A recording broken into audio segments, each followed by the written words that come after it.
Hello there. Welcome in hour 3 on this Thursday. Glad to have you, whether you're listening to the show on air, online, or through the Extra Sports 1300 app, sponsored by Diversus Health, mental health and well-being for all. Or you can always watch the show, of course, on our social media platforms at Extra Sports 1300, Facebook, X, Instagram, and YouTube. If you would like to take your participation to the next level, you could text or call in your thoughts, 719-247-1313. Or if you are watching on social media, just drop a comment right there on your favorite platform.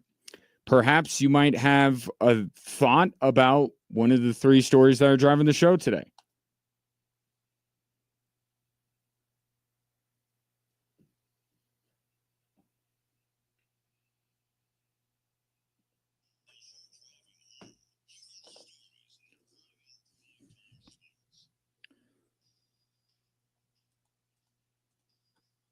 All right. Let us start with Sean Payton discussing the news of the day that broke yesterday, the trade of Vele. I looked over those trades, those other 25, and 90% of them were easy trades to make. Meaning there wasn't the right fit for whatever reason, but there. And then there's that 10% that are difficult. This was one of those 10% that, man, all the things that we look for: discipline, structure, smart, tough, talented. That's why this one was difficult. So the rumors that Vele was somehow the odd man out in that Broncos wide receiver group, I didn't buy into it at all. And there's Sean Payton saying this is not one of those moves that, hey, we were going to cut the guy anyway, so we decided to make a trade. This is the Broncos getting perhaps more than they thought they were going to be able to on the open market for Vele. They weren't even shopping the guy. And if you have a chance, so much of building an NFL roster, and especially with the Broncos, the way they've built this thing up, there's a little bit of stock trading that goes on, right? You buy low with the Vele very late in the draft a couple of years ago. You develop him. You show him off a little bit. The Saints call. Multiple teams called. The Saints are willing to go a little bit above and beyond in what they're willing to offer, and you essentially net a 4th-round pick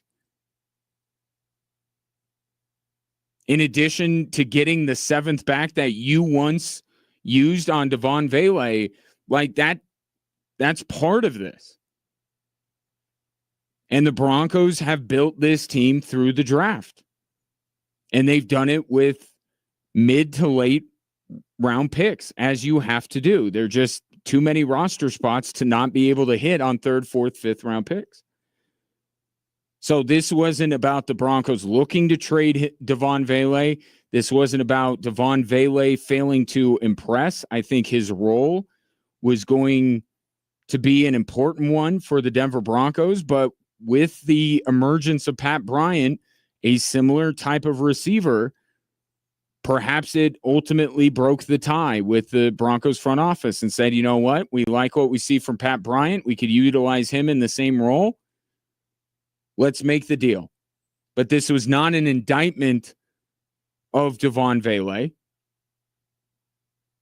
Quite the opposite. This speaks well to what Vele has done and what the Sean Payton has turned Vele into. Could be a little awkward on Saturday, though, because Vele will be on the other side. I mean, this is as close to as close to when a baseball player gets traded in the middle of a doubleheader and has to walk across the field into the other dugout. It's essentially what Vele is doing. I wonder if the Broncos are giving him a ride to New Orleans, or is he making his own trip down there? But they'll see him on Saturday. when the Broncos and the Saints wrap up their preseason slate against one another on Saturday. But the wide receiver room in Denver a little less crowded than it was really a little over 24 hours ago when the trade broke. Here's story number 2. And that's a bullet off of Ohtani to score a run, and nowhere for Ohtani to go. This ball is down the left field line, plenty fair. Back to third, picking up Andy Gonzalez. He'll get a stop sign. It's a double. And another base hit. Mickey Moniak's 2 for 2 against his former teammate. You know the voice of Drew Goodman, Rockies television on the call last night. These plucky Rockies did something that they have surprisingly done this year to another pitcher, and that's take one of the game's best and rough him up a little bit. Remember, they did this to Paul Skeens when Skeens visited Coors Field. And yes, Coors Field should get as much credit as the Rockies should for Ohtani getting roughed up last night, but that was the end result. The Rockies touching up Ohtani for 5 runs, and you heard the first highlight there in that montage. Ohtani got literally roughed up as a line drive came back and hit him in the leg. 5 runs, which Ohtani never gives up 5 runs. And the Rockies beat the Dodgers to ensure a split of the 4-game series. And it's a good thing they did that last night because they lost today and ended up getting the split. But because Ohtani was on the mound, I watched that game. I said, I'm going to watch till Ohtani is out pitching. And in this Rockies team, like, they're pulling out all the stops. One of the moments from last night that sticks out to me, right after Shohei Ohtani took the line drive in the leg, the Rockies laid down a bunt. Like, go get that, Shohei. Like, this team, say what you will about their talent, or actually, I'll loop it in. They lack talent, but they don't lack bravery. They are not afraid of anybody they go up against. And I think it's part of the reason why they're winning games like they are. They're just going out there and doing everything they can to win a ball game. And in the midst of an absolutely dreadful season, historically we'll have that discussion, but for this year, they will be unequivocally the worst team in baseball. They've had a good couple of weeks, and they'll have a few highlights that the players on this roster can, go back to over the offseason. We beat up on Paul Skeens, and we beat up on Shohei Ohtani. And look, I know that Ohtani is not at the height of his powers as a pitcher. He is working his way back, but if you ask me, that's a fair fight. Ohtani coming off of Tommy John and this version of the Colorado Rockies, neither one of them are at the height of their powers. So to me, it's fair, and the Rockies beat Shohei Ohtani last night. Not that that organization deserves this kind of success recently, but they're getting it, and it's a credit to the team, Warren Schaefer, and to the ballpark. Because watch, Shohei Ohtani and Paul Skeens aren't going to go anywhere near 20th and Blake moving forward. Story number 3 today is that Shedeur Sanders is back in for the Cleveland Browns this weekend in the Browns preseason finale. He says that the quad injury is all good. And he also says it's all good between he and Dylan Gabriel when people took a quote that, if you actually listen to it and listen to the question, in no way, shape, or form was a shot at Shedeur Sanders, but because we lack context in this world, Some people ran with it, made it a story about Dylan Gabriel taking a shot at Shador, and now it's evolved into did Shador, it's not even did Dylan Gabriel take a shot at Shador, because that was dispelled days ago. It's Shador, did you take this as a shot? He said no. He said Dylan Gabriel went out of his way to tell him it wasn't a shot. And Shador basically in pure Shador fashion said if it was a shot, he didn't care. Essentially saying sticks and stones. No matter what anyone says, whether it's a teammate or a media member, he's not going to take offense to it, and he's not going to let it bother him because he's heard it all. But just in case you wanted a neat little bow on that non-story, there it is. Shador Sanders not taking offense, Dylan Gabriel going to Shador and telling him he was not talking about him. But the bigger story, Shador Sanders has a chance to build upon what we saw 2 weeks ago in his preseason debut, where I thought overall he was better than Dylan Gabriel.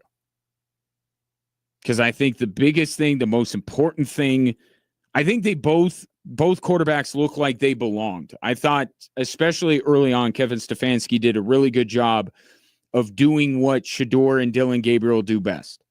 Where it went kind of haywire for Gabriel was as the game wore on, where it wasn't quite as scripted, as it was more based on situation and down and distance versus what the Browns had as a plan going in. But I think the biggest separator between the two, turnovers. Can't have them. And I think ultimately, if you believe this is a 50-50 proposition, that it could be Gabriel, it could be Shador, that ultimately is Joe Flacco's backup, I'll tell you one thing that will tip the scales real quick. Shador not turning the football over at all, and Dylan Gabriel turning it over multiple times. So if you don't believe that Shador's that much better of a quarterback or even a better quarterback, believe the fact that Shador had a better performance because he took care of the football. But Shador will have a chance to do that again this weekend for the Cleveland Browns. So take your thoughts on the stories that are driving the show. 719-247-1313.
24/7 1313 is the number.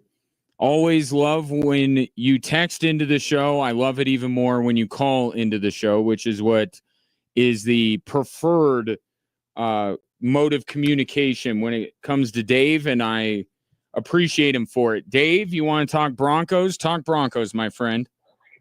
Hey, thanks for taking me. I've been listening every day, but this is the first time I've had the chance to call in a bit. So that said, hey, I was kind of confused yesterday about the Vele trade, but as I woke up today, I'm kind of happy.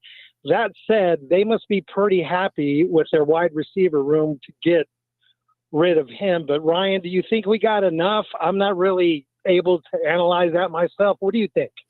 I think they got more than what more than what I would have believed market value would have been. And if you listen to Champagne, I didn't play all his comments today because, there's more to what Champagne said. I think they didn't believe that they would get as much for Devon Vele if they were willing to trade him. I think not to call it a Godfather offer, but just an offer came in that I think they felt like, if we ever wanted to trade this guy, we're never going to get more than this. And so I think they got great value. The guy's a 7th round pick. You get your 7th round pick back. You get a 4th round pick, which could be at the top of the 4th round with the Saints and where they are projected to be. So I think that they weren't looking to trade him, but a couple of offers came in, and that's part of the business that they're in, is maximizing value. To your second point, though, Dave, I think you're right. And the guy I look at is Pat Bryant.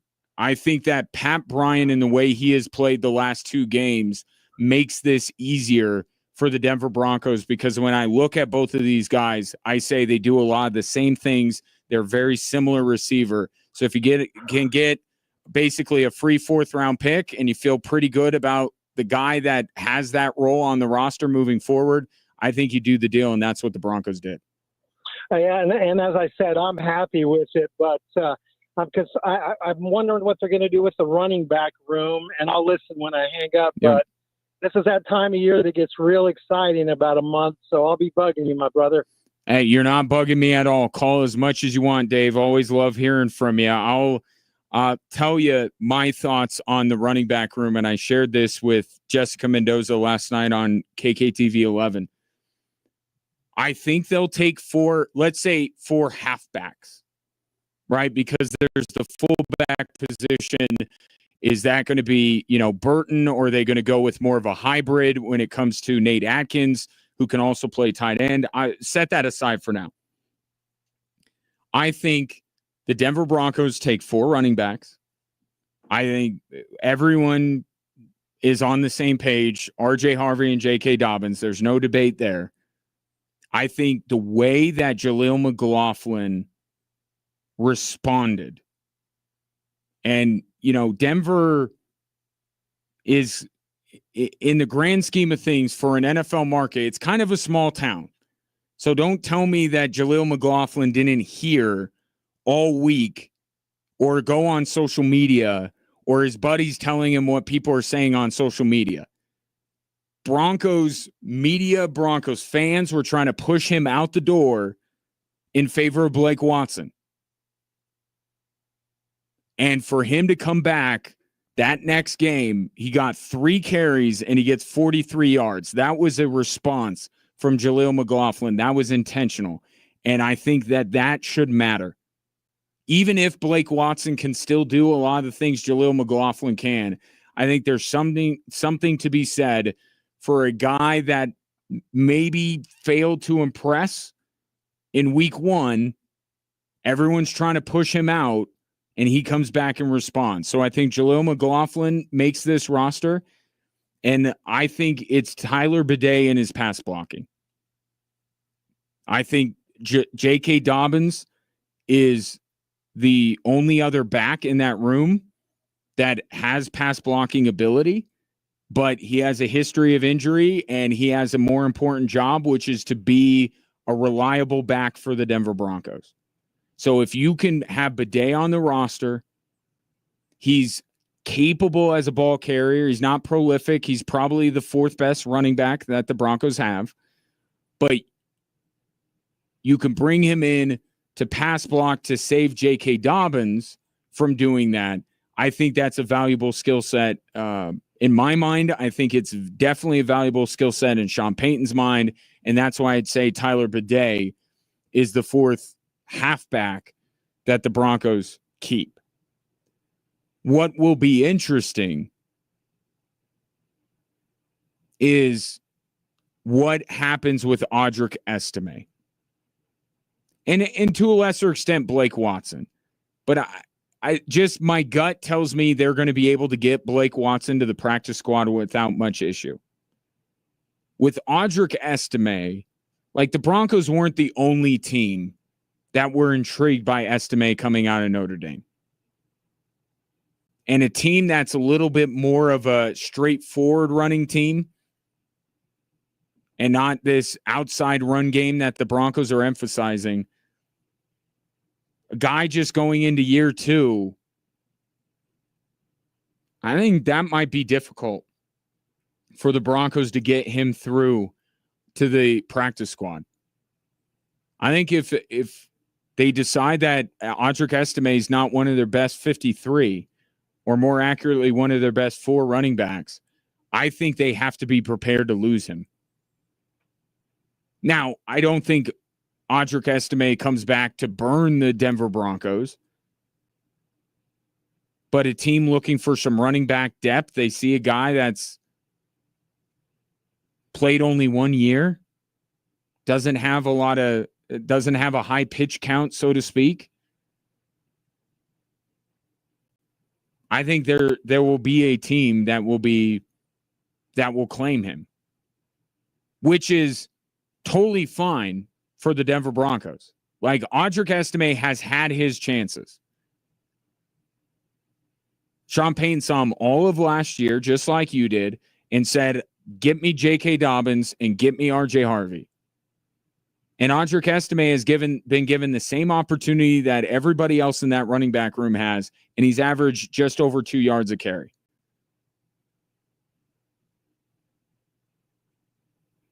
It's a credit to the Denver Broncos that they're in a situation where they may have to bail on a second-year player that they liked coming out of college.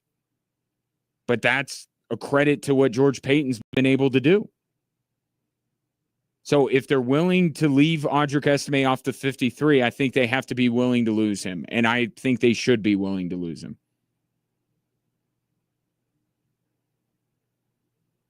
Appreciate the call, Dave. Call back as much as you want. Always love hearing from you. 719-247-1313. Producer Ray's in here watching his Steelers. Is Mason Rudolph lining it up or no? No, he's not. But how's my boy Caleb doing? Good? Thumbs up, thumbs up? No, not good. Okay. Nothing is going well for the Pittsburgh Steelers. And I that's going to be some that I want to watch as the season goes on. I don't think that the Broncos made the wrong call in drafting Jahdae Barron. I like that pick more than any other pick the Broncos made in this draft. I think he's going to be every bit the player that the Broncos think he'll be. By the way, Sean Payton confirmed he would play on Saturday. But the R.J. Harvey one, that's going to be, I think, maybe with the Vele trade, Pat Bryant gets scrutinized a little bit more. But I think the one that could be scrutinized a little bit is R.J. Harvey. And Caleb Johnson is one of those running backs that I thought that the Broncos should take over R.J. Harvey. But the list, there were a few guys on it. Travion Henderson, who is now in New England. Omarion Hampton, who they're going to see up close and personal twice a year, moving forward as a member of the Chargers. The one guy that you have to say that the Broncos dodged a bullet on was Quinshon Judkins. the off the field stuff that he's dealing with. Not that that's the reason why the Broncos didn't take him, but just that's one that you feel pretty good that is not going to, you're not going to look at that and go, man, the Broncos should have drafted him. But Caleb Johnson out of Iowa is one of those guys, but especially Hampton and Travion Henderson, two players that we had talked about ad nauseum going into the draft. That would be fits with the Broncos. And the Broncos are like, nope, we're good. We're going to take RJ Harvey. So that will be the draft pick, I think, that gets the most scrutiny. Because it's also a position that the Broncos need an upgrade. Right? And it's been one of the biggest stories of camp and will continue to be one of the biggest stories of this Broncos season. Can they generate an effective running game? And RJ Harvey is going to be a part of that. 719-24-7, 1313. We'll take a break and have more Drive Time Sports right after this.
719-247-1313.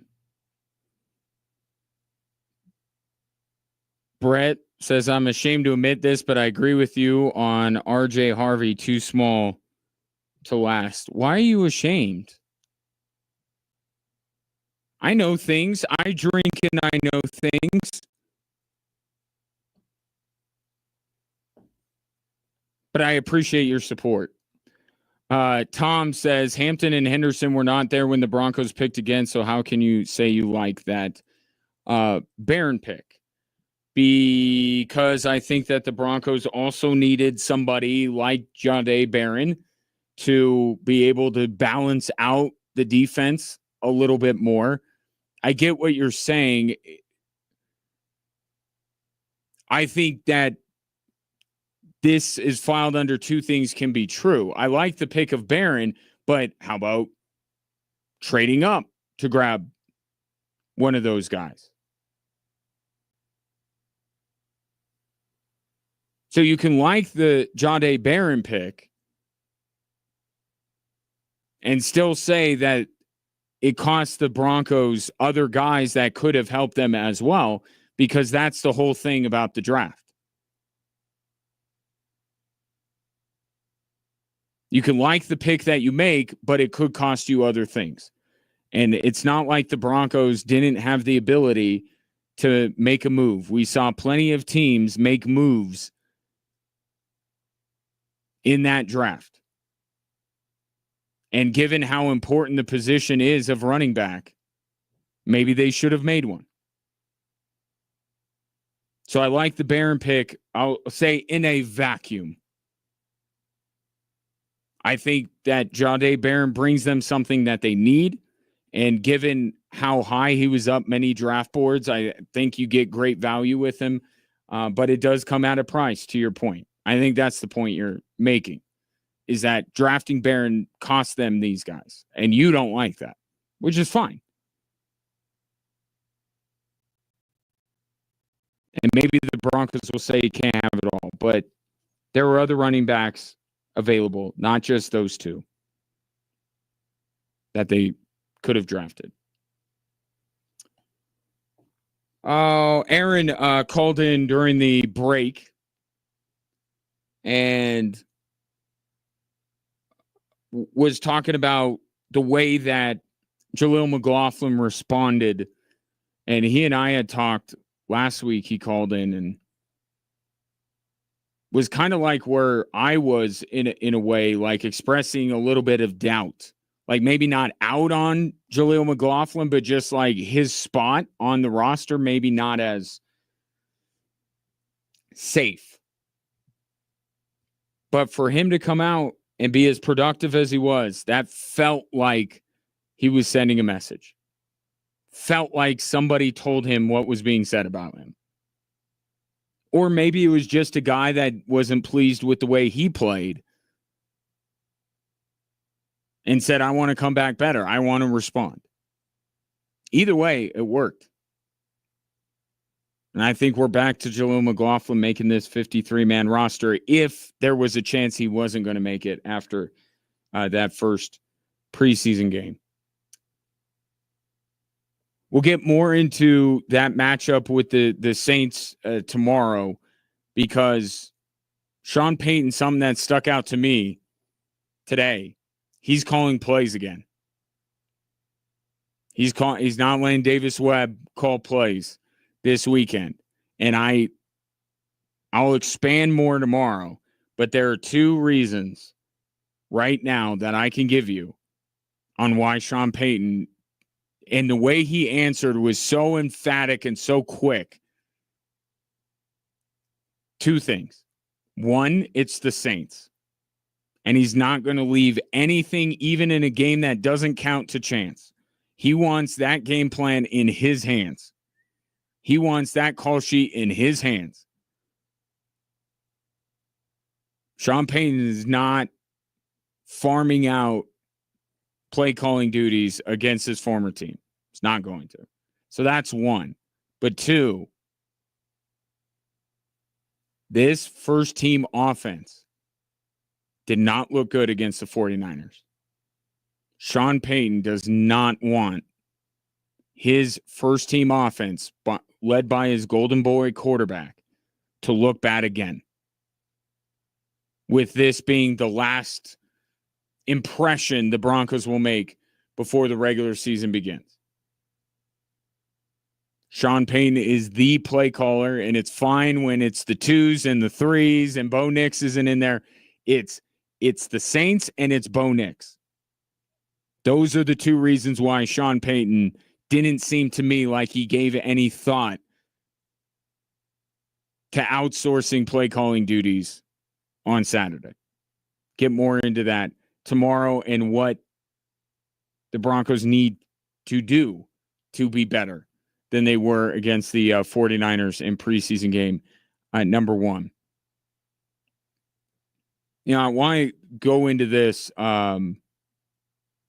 By the way, in Eurobasket, in case you're wondering, Nikola Jokic, Team Jokic, Serbia destroyed Luka's team, Team Serbia. Or Team Slovenia, sorry. Serbia destroyed Slovenia in Eurobasket. Which ultimately brings up the question, will Luka leave Team Slovenia to join Nikola Jokic in Serbia? That is the question today on First Take.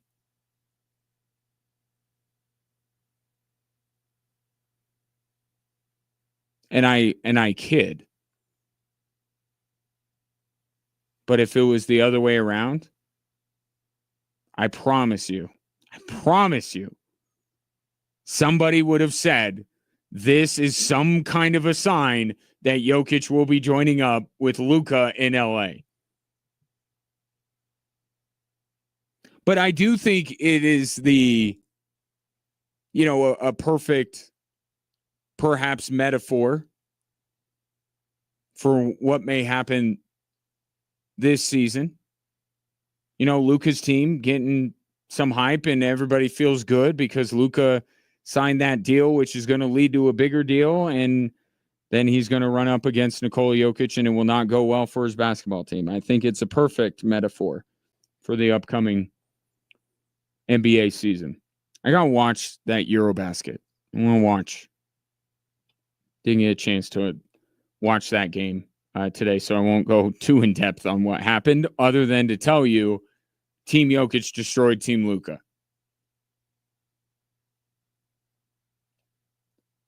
But there's this other NBA thing. A couple of point guards are getting honored in one way or another. John Wall announced his retirement the other day. Immediately joined Amazon. No, was it NBC or was it Amazon? One of the two. There are so many television partners now in the NBA. They are looking actively for any player to retire so they can immediately hire them onto their crew. I don't know if John Wall would be any good on TV. But he's going to be on TV this fall.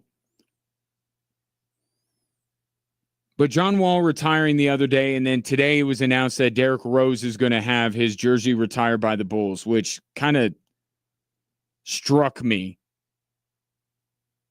Because when I think of Derrick Rose, I think of one of the great what-ifs. He won the MVP, so he showed you. Some of these other what-ifs, a Greg Oden or a Sam Bowie or some of these other ones throughout basketball history, it's like you have nothing to go on. You have no idea how good they would have been.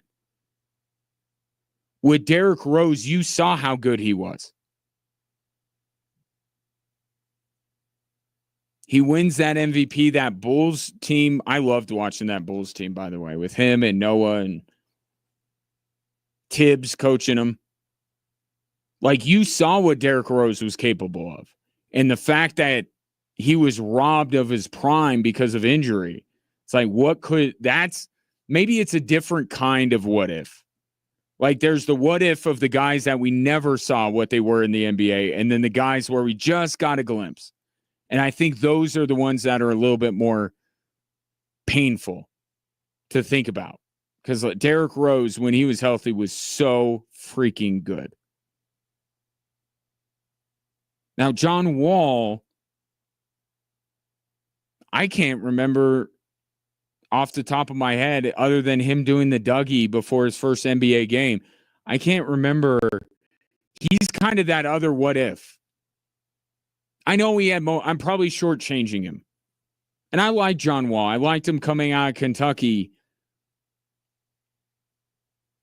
But did we ever get something from John Wall even close to what we got from Derrick Rose? To make them a similar what if. I think more with John Wall, he was so ravaged by injury that I don't know that we ever saw even a glimpse into what John Wall could be.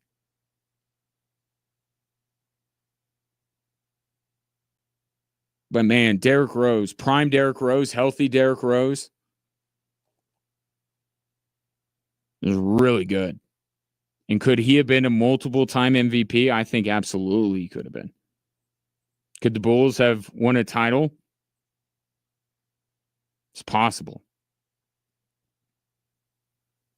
But Derrick Rose being, Jordan, Pippen, how many jerseys are retired by the Bulls? I don't know if he won the MVP. I get that. But man, that's an organization that should have a pretty high bar. I don't know who else would even be a candidate since Jordan retired other than Derrick Rose. So I guess there's that. But just if you hold it up historically, it's like, it's not as bad as when the Broncos put John Lynch into the Ring of Fame. That one was very curious. I know why they did it. It helped him with his Hall of Fame chances and all that kind of stuff. They were doing the guy a bit of a solid there. But there's some organizations where it's like, the Yankees are the prime example. Like, there's so many numbers retired, and for good reason, that the bar's really high. Do we know that Aaron Judge deserves to have his jersey retired by the Yankees? And even some of those, like, didn't Posada get his jersey retired? And you're like, he was good, but this is the Yankees we're talking about. I don't know. Maybe I'm clinging too much to Bulls past and not taking a broader view and saying, look, they had a really good run with Jordan. Outside of that, they don't have a lot of triumphs that they can hold up, and Derrick Rose happened to be one of them. But Derrick Rose will have his jersey retired by the Bulls this year. And new Michael Porter dropped, in case you're interested.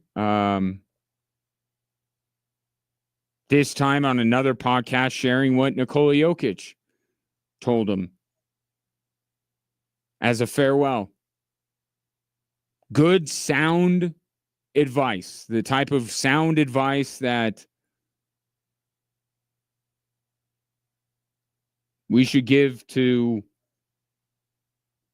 our sons as they're getting older, getting out into the dating world. Like, it's good, sound advice.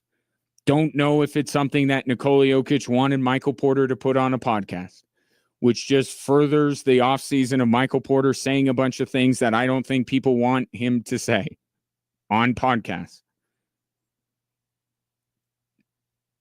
But it's about protection, and I'm not talking about guns for Michael Porter. That was the sound advice that Nikola Jokic shared with him as once it was found out that Porter would be getting traded to Brooklyn. Can't wait for the NBA season. I'm sitting here on the precipice of the college football season, the NFL season, which I haven't been able to wait for. I'm already looking forward to the NBA season. Always looking forward. That'll be it for today. Appreciate your patronage and your interaction. My thanks to my guests today. There were 3 of them. There will be more of them tomorrow. Enjoy your evening. We'll talk a lot about Broncos Saints tomorrow here on Extra Sports 1300.